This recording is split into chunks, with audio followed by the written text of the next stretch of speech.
मराठा आरक्षणाच्या संदर्भातला वाद आता पुन्हा एकदा मुंबई उच्च न्यायालयात पोहोचलेला आहे। डॉक्टर गुणरत्न सदावर्ते यांनी या प्रकरणी एक याचिका दाखल केलेली आहे। भलेही आज सदावर्ते हे वकिली पेशात नसले, मात्र तरीही एक सर्वसामान्य नागरिक आणि भारताचा एक संविधान मानणारा एक प्रतिनिधी म्हणून त्यांनी हे याचिका दाखल केलेली आहे। सर्वात आधी तुमच्या याचिकेबद्दल सांगा। याचिकेतनं नेमक्या तुमच्या काय मागण्या आहेत आणि कशा स्वरूपाची ही याचिका आहे? ही याचिकेच्या संदर्भात सांगायचं झालं तर मी प्रभू श्री रामचंद्राच्या विचाराचा माणूस आहे। सुराज्य या देशामध्ये राहावं ह्या विचाराचा मी माणूस आहे। अखंड भारत राहावा, अखंड भारतासारखेच अखंड सगळ्यांचे हिंदुस्थान्यांचे विचार राहावेत याच्यासाठी आज जे प्रकारे महाराष्ट्रामध्ये जातीच्या नावावर जे आहे म्हणजे वर्गाच्या नावावर ज्या प्रकारची विभागणी करण्याचं राजकारण चाललं आहे, त्या राजकारणातून निर्माण झालेली हिंसा आणि त्या हिंसेतून सामान्य नागरिकांना, सामान्य कष्टकऱ्यांना, शालेय विद्यार्थ्यांना, त्यासोबतच ॲम्ब्युलन्सेस सारख्या म्हणजे वाहतूक करणाऱ्या वाहनांना ज्या प्रकारे भोगावं लागलं, ज्या प्रकारे सहन करावं लागलं, जाळपोळ, तोडफोड या सगळ्या गोष्टींना कुठेतरी यापुढे पायाबंद व्हावा आणि थांबवावं याच्यासाठी परवाच्या दिवशीच माननीय मुंबई उच्च न्यायालयामध्ये क्रिमिनल रिट पिटिशन दाखल करण्यात आली। ही कोणत्या समाजाच्या विरुद्ध नाही, हा एका तत्वाच्या विरुद्ध आहे। व्हायलेंट पद्धतीनं कोणतंही तत्व या देशामध्ये आपलं काम करू शकत नाही हे दाखवून देण्यासाठी दस्तूरखुद संविधानानेच चालावं लागेल ह्याच्यासाठीची ती याचिका आहे। पण आंदोलन करण्याचा अधिकार प्रत्येकाला आहे। काही वर्षांपूर्वी तुम्ही सुद्धा एसटी कर्मचाऱ्यांसाठी रस्त्यावर उतरलात, तेव्हा सुद्धा राज्यभर आंदोलनं झाली, लोकांना त्रास तेव्हाही झाला, नाही म्हणत नाही, लोकांना त्रास झाला, आजही आंदोलन होतंय। मग चित्र असं का उभं राहतंय की जेव्हा आरक्षणाचा विषय येतो किंवा मराठा आरक्षण येतो तेव्हा सदावर्ते त्याच्या विरोधात उभे राहतात? तुमच्या घराखाली त्याचा हल्ला सुद्धा झाला, तुमच्या मालमत्तेचं नुकसान झालं। कष्टकऱ्यांचा विषय आहे, त्यावेळेस 33,000 मराठे होते, आजही माझ्यासोबत 33,000 मराठा आहेत। आमच्या संघटनेत 68,000 लोक आहेत, त्याच्यापैकी 33,000 मराठा आमच्या सोबत आहेत। एकही मराठा आमच्यापासून दूर गेले नाहीत। तुम्ही कॅमेरा तिकडे फिरवला तर सगळे उभे राहिलेले मराठा आहेत, महाराष्ट्रातून आलेले मराठा आहेत, कोल्हापूर तुम्हाला सांगतो आत्ता आलेले याच्याहून यवतमाळहून आलेले मराठा आहेत, सगळे मराठा आहेत आमच्याकडे। जात म्हणून कुणालाही विरोध नाही, परंतु लक्षात घ्या त्यावेळेस 124 कष्टकऱ्यांचे मृत्यू झाले होते, वीरमरण पत्करलं होतं एसटीतल्या कष्टकऱ्यांचा दोष काही नव्हता हो, साधी मागणी होती हो। अशा प्रकारची वाटून द्या अशी सुद्धा मागणी नव्हती हो। अत्यंत पोटाला पीळ पडू नये, माझ्या कष्टकऱ्यांच्या लेकरांचं पोटभर भरलं जावं, त्यांच्या तोंडामध्ये दाणे आणि दूध त्यांना मिळावं पूर्ण वेळचं, ह्याच्यासाठीची मागणी होती। 124 माझ्या कष्टकऱ्यांनी, त्याच्यात मराठा सुद्धा होते, त्यांनी बलिदान दिलं होतं 7व्या वेतन आयोगासाठी, त्यांनी विलिनीकरणासाठी। आजही 7व्या वेतन आयोगाची वाट पाहत आहोत, सरकार देईल, परंतु त्यावेळेस उद्धवला तिथे यायला वेळ मिळाला नाही। उद्धव कुठं होते? हरवल्यासारखे होते। उद्धव सापडलेच नव्हते, कष्टकऱ्यांना भेटलेच नव्हते।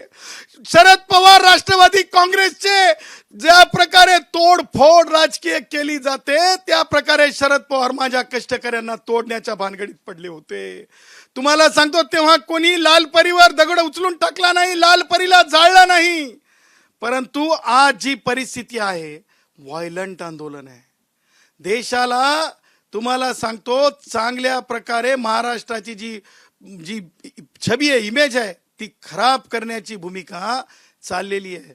मी जरंगे पाटील जे आहेत त्यांच्या बाबतीमध्ये त्यांनी आंदोलन करावं लोकशाही मार्गाने, त्यांना कुणाची बी नकार असू शकत नाही।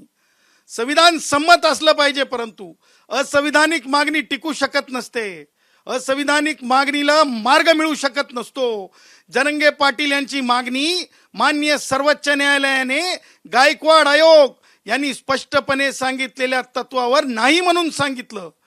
त्यानंतर त्याच समाजाला तुम्ही थेट न्यायमूर्ती संदीप शिंदेच्या आधारावर, एका रिपोर्टच्या आधारावर तुम्ही वेगळ्या वर्गात टाकत आहात।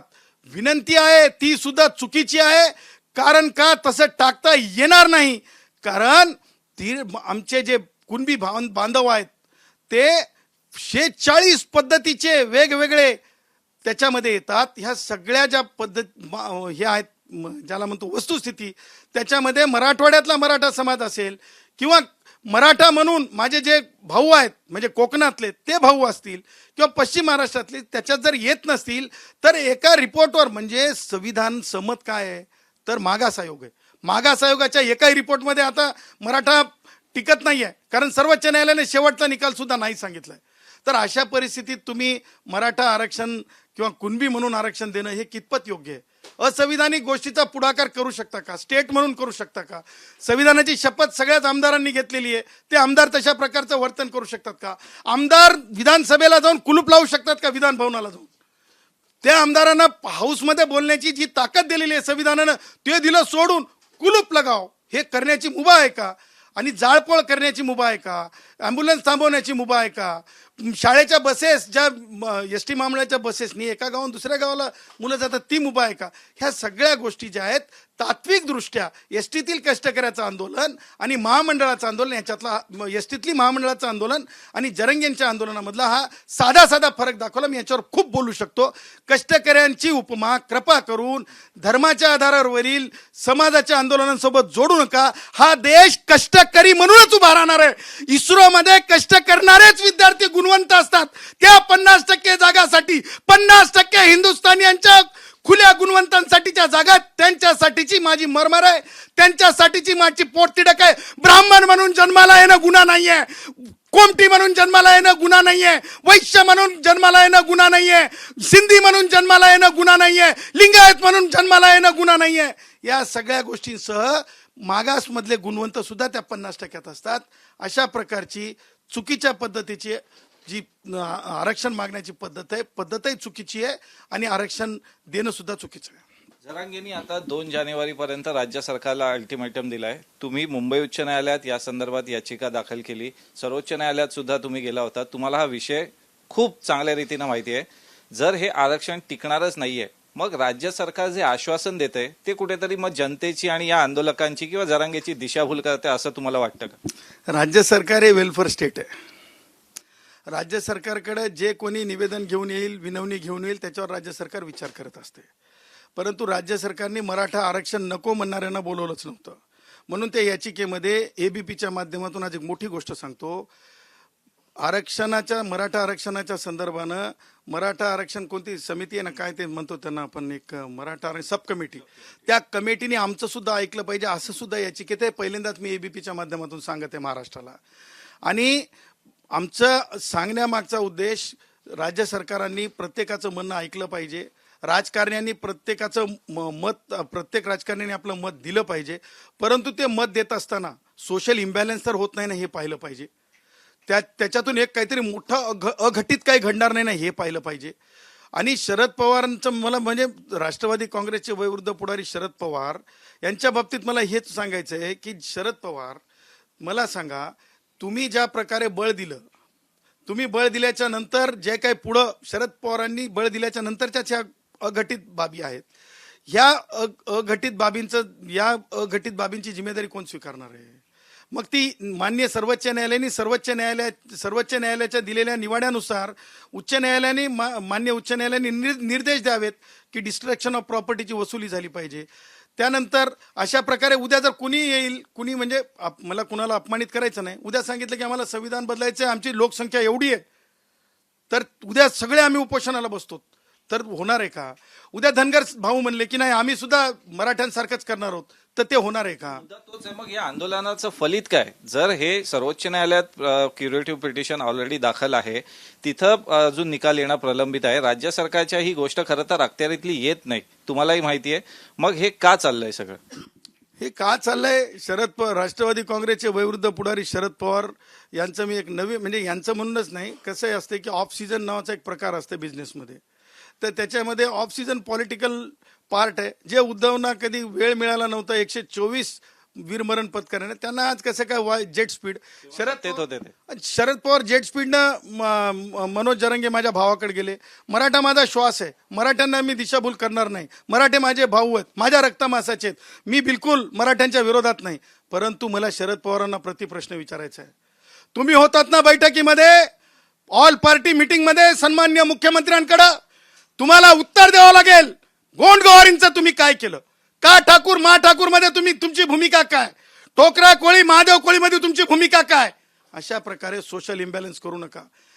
एका गावामध्ये मायनॉरिटी म्हणून जे माझे सुतार भाऊ असतात, जे लोहार भाऊ असतात, जे नावी भाऊ असतात, जे आपले काय म्हणतो त्यांना आपण हे म्हणजे याचं काम करतात, जे छोटे मोठे याचे काम करतात ते भाऊ असतात, जे कुंभार भाऊ असतात, त्या भावांसाठी संविधानानं इंदिरा सहानीच्या केसनंतर एक मार्ग मोकळा करून दिला की पॉलिटिकली तुम्ही त्याच्यामध्ये स्टेबिलिटी आली पाहिजे. त्यांना सुद्धा त्यांचं जे रिप्रेझेंटेशन आहे ते सरकारमध्ये असलं पाहिजे किंवा विविध संस्थांमध्ये असलं पाहिजे.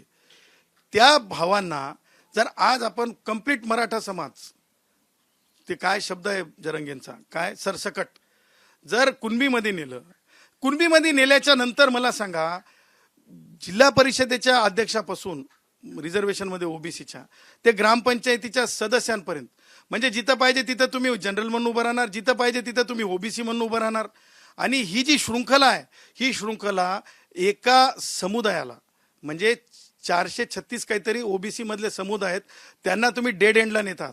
आज जसं मेजॉरिटी म्हणून ते एकत्र येऊन ही मागणी, ज्या प्रकारे मागणी होत आहे, म्हणजे लीडर लोकांनी तयार करून असंविधानिक मागणी होत आहे, त्याच प्रकारे एका समुदायाला सुद्धा आपण कुठेतरी त्यांच्या अधिकारापासून डेड एंडला नेत आहोत, याचं भान ठेवलं पाहिजे.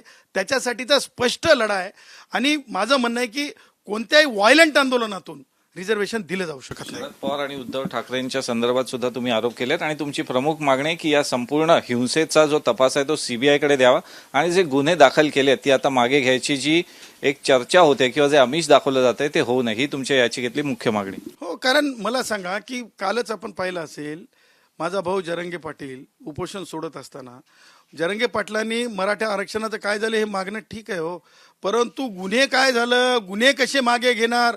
आणि त्यात 2 मंत्री महोदय, त्यांना 2 माजी न्यायमूर्तींच्या समोर पोलीस अधीक्षकांना बोलवलं जातंय आणि पोलीस अधीक्षकांच्या तोंडून वधवलं जातंय. त्याच जिल्ह्यामधल्या पोलीस अधीक्षकांवर व्हायलंट पद्धतीचा हल्ला होतोय. काही भगिनी दवाखान्यात ऍडमिट होऊन बऱ्याच दिवसाच्या नंतर त्यांना उपचारातून बाहेर यावं लागतंय. त्यांना विचारलं जातंय आणि त्यांना म्हणावं लागतंय ह्युमिलेशनच्या खाली की हो काही सेक्शन कमी करून गुन्हे मागे घ्यावं लागतील. हे असं कायदा संमत नाही आहे. सुप्रीम कोर्ट अशा प्रकारची मुभा देत नाही आहे. मला फाशी देऊन, माझ्या गाड्या फोडून, माझी हत्या करून, डॉक्टर जयश्री पाटलांची हत्या करून, झेन सदावर्तेला किडनॅप करून मारून हे रिझर्वेशन मिळणार आहे का? मिळणार नाही. ही लढाई जी आहे माझ्यासाठी लढाई नसून माझी भूमिका आहे. संविधानिक ज्यांना बोलता येत नाही त्यांचा मी आवाज आहे. ज्यांना दगडफेक करता येत नाही त्यांचं संविधानिक माझी बोली आहे. ज्यांच्यासाठी कोणी उभं राहत नाही त्यांच्यासाठी मला प्रभू श्री रामचंद्रांच्या आशीर्वादाने, त्यांच्या बळाने दिलेली शक्ती आहे. नक्कीच एकीकडे गृहमंत्री देवेंद्र फडणवीस यांनी सुद्धा या संदर्भातले स्पष्ट संकेत दिलेले आहेत की काही पुरावे सापडलेले आहेत, कशा प्रकारे या आंदोलनांना चिथावणी मिळाली त्यानुसार हे गुन्हे दाखल झालेले आहेत, गंभीर स्वरूपाचे गुन्हे आहेत. त्यामुळे आता ते मागे घेणार का सरकार, की सदावर्ते यांची याचिका यांच्या संदर्भात हायकोर्ट काही महत्त्वपूर्ण निर्देश देऊन या आंदोलनाच्या मागे नेमके खरे सूत्रधार कोण होते हे शोधून काढण्याचे निर्देश राज्यातल्या पोलीस यंत्रणेला देते, हे या याचिकेवरच्या सुनावणीनंतर स्पष्ट होईल. कॅमेरामन गजानन बाळापूरकर सौम्य राणे, एबीपी माझा, मुंबई. एबीपी माझा, उघडा डोळे बघा नीट.